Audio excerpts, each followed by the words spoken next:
Israeli বাহিনীর অভিযানে বহরের বেশিরভাগ জাহাজ আটক হলেও মানবতাকে পাথেয় করে এখনও গাজার দিকে ছুটছে 4টি নৌযান।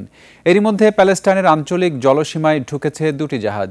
অন্যদিকে সুইডিশ পরিবেশ কর্মী গ্রেটা থুনবার্গ সহ আটক 2 শতাধিক কর্মীকে নিয়ে যাওয়া হচ্ছে ইসরায়েলে।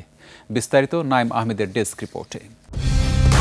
কালার এক্সপার্ট, জর্জ স্যাপ এবং মাইল্ড অন হ্যান্ডস টেকনোলজি সমৃদ্ধ অরিক্স ক্রিস্টাল ওয়াশ আপনার লন্ড্রি এক্সপার্ট।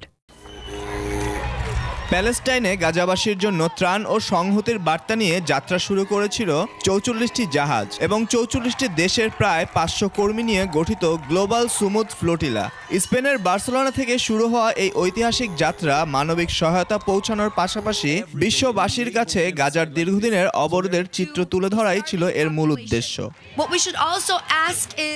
এই যাত্রায় বাংলাদেশের প্রতিনিধিত্ব করছিলেন বিশিষ্ট আলোকচিত্রী শহীদুল আলম। এবং ইসরায়েলের বিরুদ্ধে গাজায় পৌঁছানোর আগেই আন্তর্জাতিক জলসীমায় বাধা দেয় ইসরায়েলি বাহিনী। বুধবার রাতে গাজা উপকূল থেকে প্রায় 130 কিলোমিটার দূরে আন্তর্জাতিক জলসীমায় ইসরায়েলি নৌবাহিনী এই বহরে অভিযান চালায়। ইসরায়েলি অভিযানে সুইডিশ জলবায়ু কর্মী সহ আটক করা হয় মানবাধিকার কর্মীদের। তাদের আটক করে নিয়ে যাওয়া হচ্ছে ইসরায়েলের আশদোদ বন্দরে।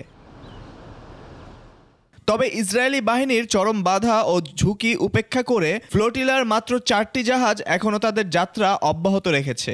মিকেনো এবং মেরিনেট নামের 2টি নৌযান ইসরায়েলের কর্তৃত্বকে চ্যালেঞ্জ জানিয়ে প্যালেস্টাইনের আঞ্চলিক জলসীমায় পৌঁছেছে।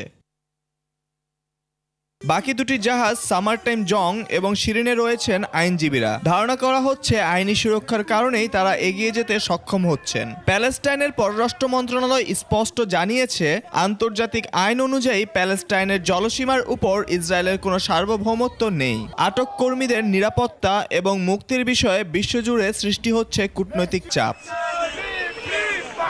Naim Ahmed, desk report, 21 television.